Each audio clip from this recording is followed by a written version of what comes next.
Good morning and welcome to 96.3 Buzz FM. We do have the high officials from the Approved Employers of Australia joining us in the studio today. I'm referring to Mr. Steve Burdette. He's the Executive Officer of Approved Employers Australia, and Mr. Michael Fryzer as the board member of Approved Employers of Australia. Good morning and welcome to 96.3 Buzz FM. Good morning. Good morning. And Thank you. Now, before we talked about your mission in the country, tell us more about this organization called itself Approved Employers Australia. What made the idea for you to create such organization? Okay, so I personally was involved with recruitment and selection of workers during the pilot for a company called Costa. Did that for many years, started with 5 workers, built it up to over 300. And then we were invited to various government workshops. And that's where I met Michael. And we got, the one year we got together for a workshop, and the approved employers looked at each other and said, we're frustrated with the world. We're not listened to, we don't have a voice. Nobody consults us, they just talk to us. And we're the ones employing the workers. So we decided in 2018 we'd form an association. We did so in February 2019. I chaired it with Michael Fryzer and Susan Finger as directors. And then that all went well, and we started off with 26 members, and we've slowly built that up to over 60 members. But the significance of that is that we represent 75% plus of the workers that are employed from the Pacific. So it's a very large number. We're very evenly spread between small growers, medium-sized growers, large growers, and then labour hire companies. And our board is also structured accordingly. So these Approved Employers Australia only consist of farmers or any sector Now, there's 2 main groups, as farmers, farmers, yes, or approved employers that source labour directly, or as labour hire companies that provide labour to other companies. Now, since its existence in 2019 up until now, you see lots of progress have been done, right, from your side and from other Pacific Island countries? Yes, I think the biggest challenge was because I'm a horticulturist by profession, so I was trying to chair of the association and do my own job. And eventually I said to the board, let's look at restructuring this to put a permanent resource into the association. And during COVID, that was a very difficult time. The rules all changed. We had to charter planes, and we played a very leading role in bringing the workers back into Australia. And you know, you got to think about it. Before COVID, there were about 12,000 workers in both programs, and there's now over 37,000 workers in the program. So that's a significant increase. And with that, we've also increased our membership, and we now have representation from the aged care, meat industry, and horticulture. So we're pretty widely represented. But the big thing for us is to attract like-minded approved employers that want to do the right thing. I think that's the key thing. And then to share our knowledge and experience between each other, so that we can help new employers that are new to the game to actually help them improve their practices, etc. And just as an example, we've just developed a whole range of policies and procedures which we're taking our members through to make sure we've got more consistency in what we do and how we apply our practices on the ground in Australia. So that's a very broad. So the main role is to advocate, to lobby on behalf of our members, and then to share information. So the way we do that, and it's done I think it's done pretty well, is that we have a regular meeting with our members once a month. We have a board meeting once a month, and then we also have a WhatsApp chat group that we exchange information. It really works well. So if anybody's got a question, we pop it in, and it's all about communication. But I think now now that COVID is something of the past, because we've had some significant challenges during COVID, we now need to focus on how do we as an association get closer to our Pacific countries. And I think that's the key to us now. And the very first call has been Vanuatu. So this is your first time to come over to Vanuatu, because I know that the Approved Employers Australia is a recognised association by the government of Australia that makes sure that what you bring from Vanuatu or from any other Pacific Island countries are legitimate process for them to be part of the PALM scheme. Yes, look, this is my first visit to Vanuatu, but I think there's a number of reasons why we've left it up to the approved employers themselves to visit the countries as they go. But I think we've reached a milestone now, or a crossroad, where there's a lot of things we need to address, and I think we need to improve the communication. And you know what? The key lies between the approved employer and the sending country. We need to get that communication a lot closer, understand what the issues are, and work on them. So, talking about the Pacific Island countries, how many countries that AE Approved Employers Australia is dealing with? Oh, all of them. So all 10. Even so there's 10 Pacific countries that are part of the scheme, and we source labour from all 10. And we represented in every single state and territory in Australia. Now, which country of the Pacific that has supplied more workers, and why? Okay, so Vanuatu has always been top of the list of supplying workers both to New Zealand and Australia. But with things that have happened, we are concerned that popularity may start declining, and that is the reason. Sorry? Why is that? There's a number of reasons. I mean, I think there's been a lot of challenges in terms of what's happening on the ground. So a couple of things on the ground is, first of all, family separation.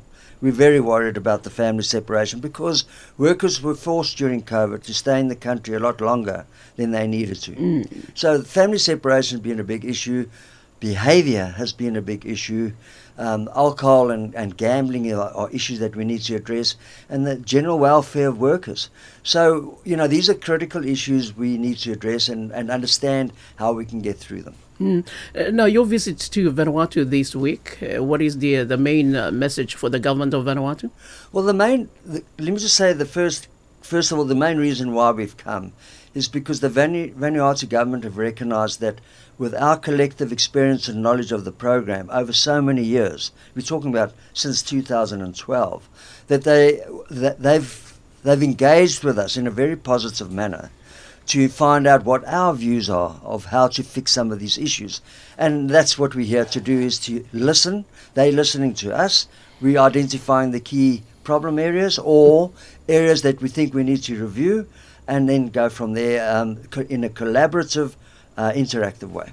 Now, thank you very much, Mr. Burdette. Now, back to you, Mr. Michael Fryzer. You're the Managing Director of Connect Australia, and you're also a board member of Approved Employers Australia. I think that this must be your first time as well in Vanuatu, or you've been coming to Vanuatu for some time. No, my first visit here was in the 80s. Oh, that's a long time ago. Around 20 times I've been here. Yeah, all right. And now, how you became to involve with the Approved Employers Australia? Well, as Steve had mentioned, I was in the group that was the original board, but I'm also... Connect Group was the first approved employer to recruit from Vanuatu. So in the entire scheme. So back in 2010 was our first recruitment from Vanuatu. So we hold that very proud title. And Steve summed it up very well. The need in these last few years for there to be closer communication and links with especially the Vanuatu government, because it was a hard-earned road for Vanuatu to achieve the number one status. It was the people on the ground that created that momentum for Vanuatu to achieve that status. But this era of COVID, this era of changing dynamics has seen fractures in the foundations. So now that COVID is clear, we've come to, as an association representing the bulk of the approved employers and as such the bulk of the employees, we've come to try and reset and look to the future and see what we can do to make it better and lead to the next step in the development of this whole PALM scheme. And we believe Vanuatu can be a leader in that. Now, talking about recruitment, as you mentioned, before the program started, it went through agents, all right?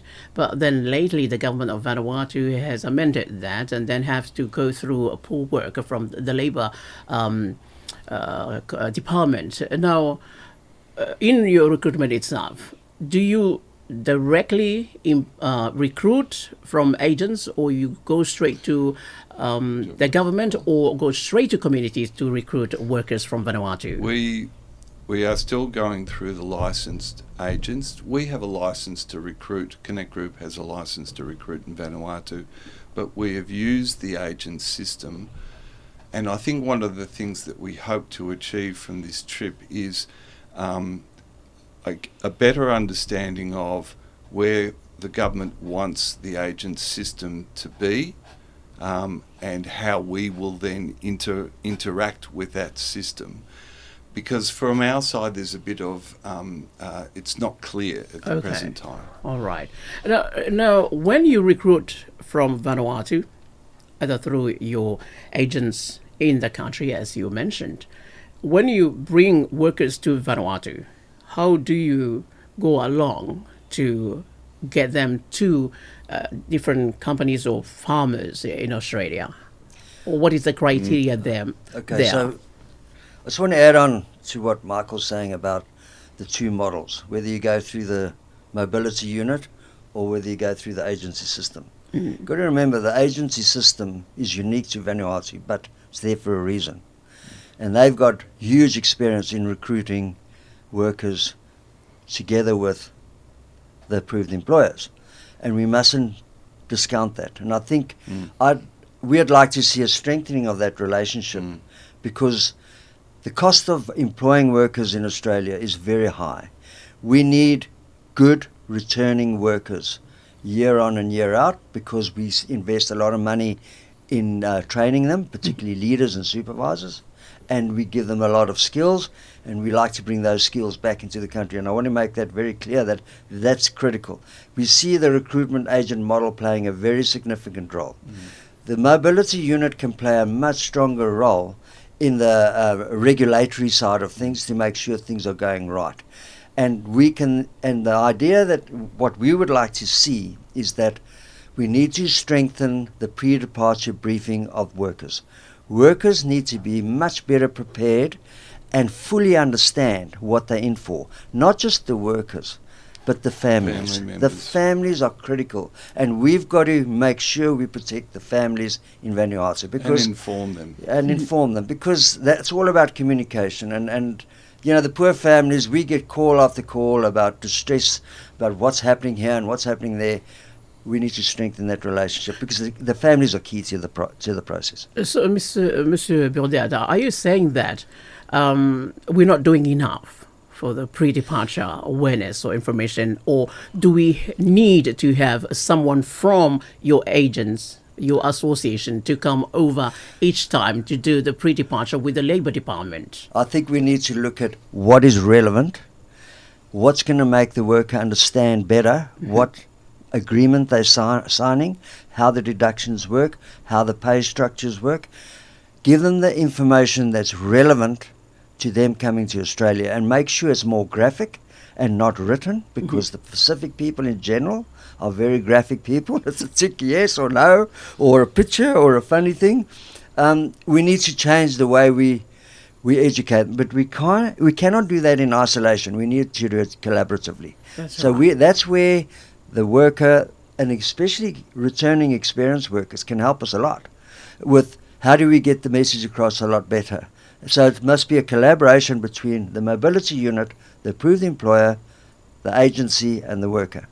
Because by imparting the right information and making them better prepared, I think we will reduce the number of issues that we have in the country. So when we're saying they are part of the challenges that you mentioned earlier. And that's what you want to see the government of Vanuatu to upgrade the process that is already there. But what are your inputs towards Vanuatu's challenges, and you want to see to improve? Okay, so some of the other things that we need to really consider is, if you look at the social issue and the family separation issues that we've experienced, that's if you look at the trend, it's largely because of the time the workers have been in the country. They haven't had time to come back, reset, and I think what the Vanuatu government is now considering, or should be considering, is whether they just work on the 9-month short-term program. Okay. Bring the workers back, reconnect with their families and their values, because their cultural values are so critical, and then bring them back again. Now, some approved employers may argue, well, I've got 12 months of the year work. Well, I think we just got to be clever about how we roster people and how we put them into programs, because we have known for many, many years, before COVID, when they came for 9 months, they went home, they came back again. We didn't have the social issues that we're having now. I think the other thing we need to also get a lot smarter on is that in many instances, the Vanuatu people elect a cultural leader. In Australia, we're inclined to select a leader that's more proficient in English, and that could be in conflict. I think we need to work through some of those key issues, because we need to address the social issues that are happening there. Reduce family separations, make sure they maximize their time there, and do not spend their money on alcohol and gambling and those kind of things, because those are real concerns which could be flowing back to the country, and that's what they're there for. No, the issues also include absconding in Australia. Now, you are aware, Vanuatu is aware, all the Pacific Island countries are aware of those situations, and the number is increasing every year. Now, talking about the issues, what are issues are making these people to abscond from their companies? Well, can I be blatantly honest? Because they can, and nothing's been done about it. So we have asked the Australian government on so many occasions, leave the workers, address the illegal operators, because we are trying very hard to do the right thing. When you see all these media articles and the mistreatment of workers or underpayment of workers, those are the illegal operators. But nothing's been done to address that. If we don't address that issue, because if you start addressing that issue, the rest will start following, because people will stop absconding, because at the moment they know they can get away with it. Social media goes nuts, and they say, oh, well, it doesn't matter, you can go and work for so-and-so. And that's just encouraging cash payments, the whole black market sort of like situation, which is not, that makes us very uncompetitive. We've got to go through very strict guidelines and regulations to employ the workers. But they're getting away with absconding for whatever reason it may be, instead of actually addressing the issue, and that's taking on the illegal operators. There are many opportunities for people to stay in Australia. Our system is one that cares for people, but sometimes that care can be open-ended, and it cannot reach the people that it should. And it's well understood the opportunities that are there to stay in Australia. That doesn't help. So what are the guidelines put in place from your association towards such issues? Well, first of all, we're asking the various governments to declare what their absconding policy is. That's the first thing. What is their policy about, and what is the policy about returning workers, etc., etc. Because the challenge we have is that, and I'll give you an example. One country said, well, that person's had an affair, you've got to send them home. Well, under Australian law, we cannot. So there's a big there's conflict between Australian law and Pacific culture. And we need to identify what those are and work away, define ways to work around it. I think that's more the issue that we're trying to address. It's very hard, because we're bound by Australian law at the end of the day. Now, you mentioned those welfare, the family issues and all these stuff. So you think that what the Foreign Affairs Minister of Australia has announced late last year in regards to the PALMS scheme program, that it will allow workers to travel with their families this year, 2023, will definitely decrease the number of issues faced by workers? Well, will it? I mean, this is the question. What That's happens? right. What happens if the family comes across? Now, first of all, culturally, I mean, I immigrated myself. Okay, so I know what immigration is about. But I speak English, and I'm from an English-speaking background. But coming from a cultural society like you have, and the Pacific countries do, it's a massive integration that you need to do. And I think the concern we have is that where's the pathway to residency? Because if you're going to bring people for 4 years and you've got young children and you send them back to their home country, socially, is that the right thing to do for them? We're not sure. And then where's the social support? What is the requirement of the approved employer to support those people?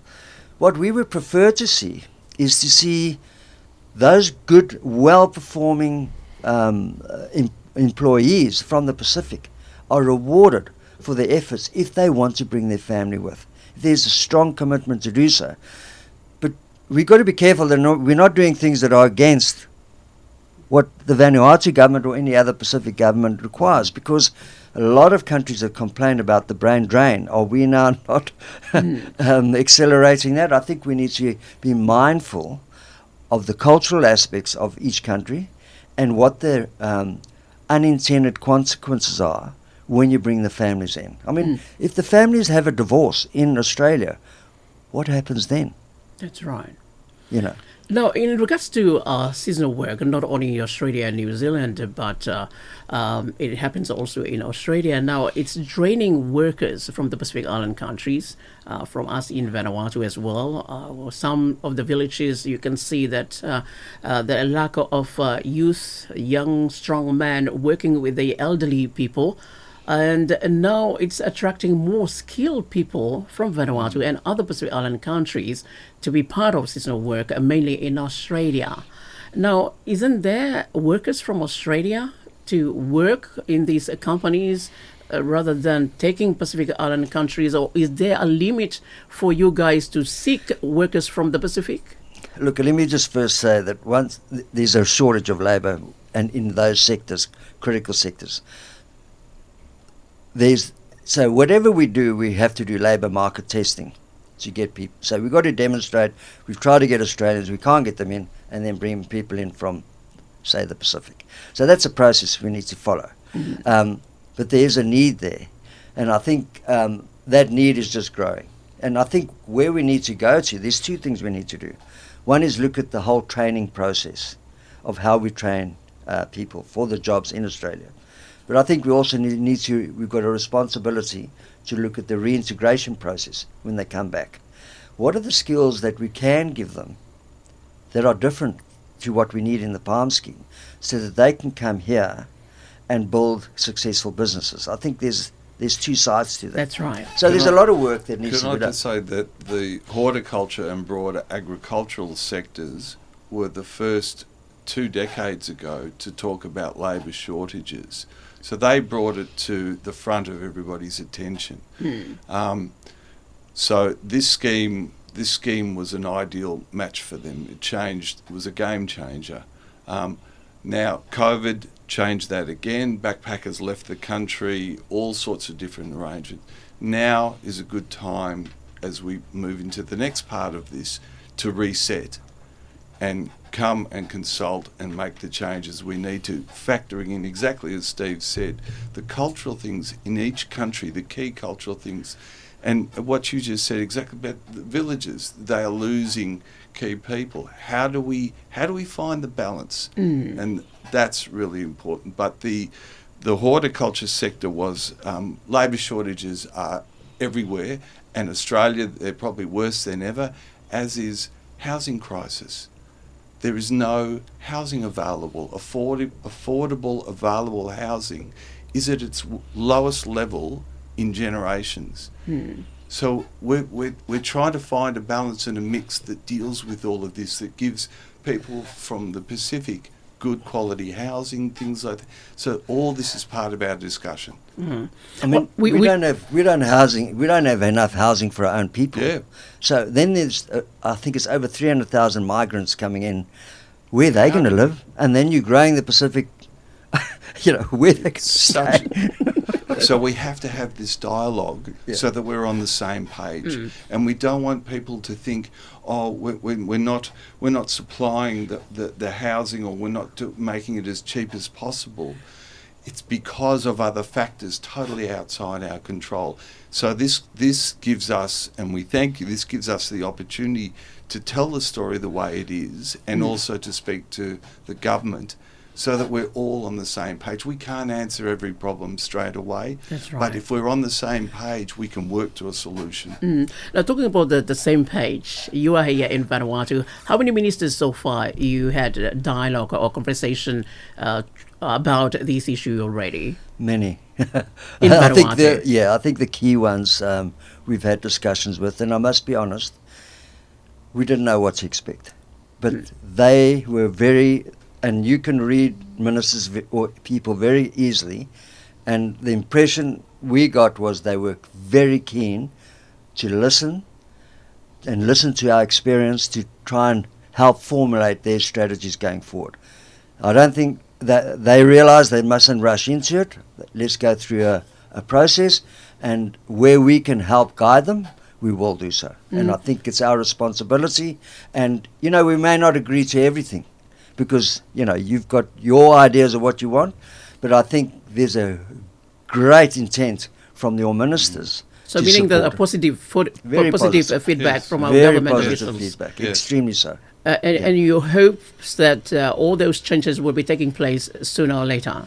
Yes, and some of them will be sooner, but some of them got to be more gradual, because you're not going to, we call it the death of 1,000 initiatives. You can try and fix everything, and in the end you fix nothing. Let's fix some of the key things like passports. That's right. Okay, then let's fix the pre-departure briefings. Let's look at the whole recruitment and selection process and strengthen the agency versus the mobility unit.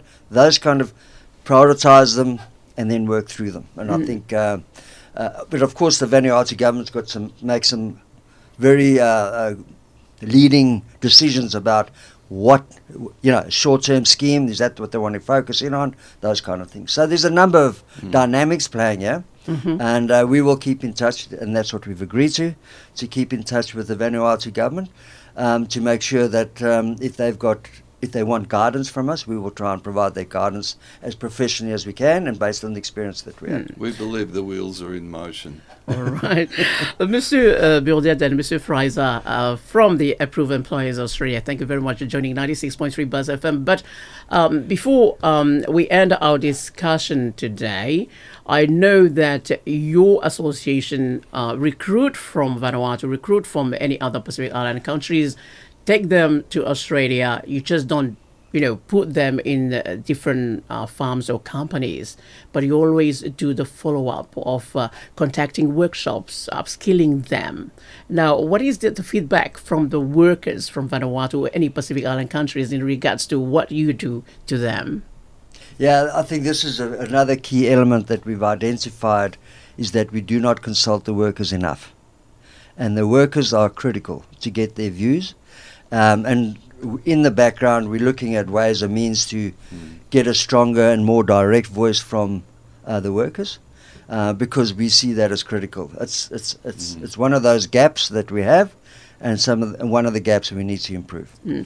Any other gap, again, that we have seen from workers in Vanuatu, it's mainly of deductions of their salaries. Now, could you explain how, when they move from Vanuatu back to Australia, to the farms, working there, and then go through of observing so many deductions, could you label them and then break them down for us to understand? So when you sign your initial contract, the approved employer doesn't know what the final airfare costs are or transfer costs, etc. So when they arrive in Australia, they finalise those costs, because it all has to be reported to the government. And then that triggers the first question: why have you changed my contract? Well, the figures have been deducted. So in the deductions, you've got your short-term deductions, which is airfares, visas, police checks, those kind of things, and your mobilisation costs. In your longer-term deductions, you have accommodation, transport, and any other cost that may be required. But these costs have to be approved or have to be compliant with Fair Work Ombudsman. You cannot do anything outside of that. And the Department of Employment. They have to be approved by the department and the Fair Work Ombudsman. I think where the confusion is coming in is where you'll have a person that is long-term, that is full-time, and then you'll have a person that's casual, short-term, all right? Then that worker will say, well, why am I earning, let's say, $22 an hour, and that person's earning $28 an hour? Well, a casual employer gets all sorts of loading to make sure that they are compensated for annual leave, sick leave, those kind of things. But the worker doesn't understand that. So then you've got to try and explain the differences between the two. The other comes down to resetting the pre-departure briefing. That's right. So that people understand and the family members understand as well, because there's so much information that people have to deal with. If we can include family members, trusted family members, in that information flow, they will see there is no real difference between the two, and they'll understand the dynamics better. So again, it's about the communication and doing it properly and better for the new era. The other complicating one would be, especially in the meat industry, where you've got an award and then you've got a bargaining agreement. Now, the award and the bargaining agreement may differ in pay rates because they've given up something in the agreement, and the award is very clear. So it's again trying to explain that very carefully. But then, even then, people on the same level or people with the same job may be at different levels. So you could have a very experienced person on level 4 getting a higher pay rate than the same person doing the same job on level 1 because they're inexperienced. And this could be Australians too, so it doesn't differentiate between palm workers and Australian workers. So there's different dynamics at play.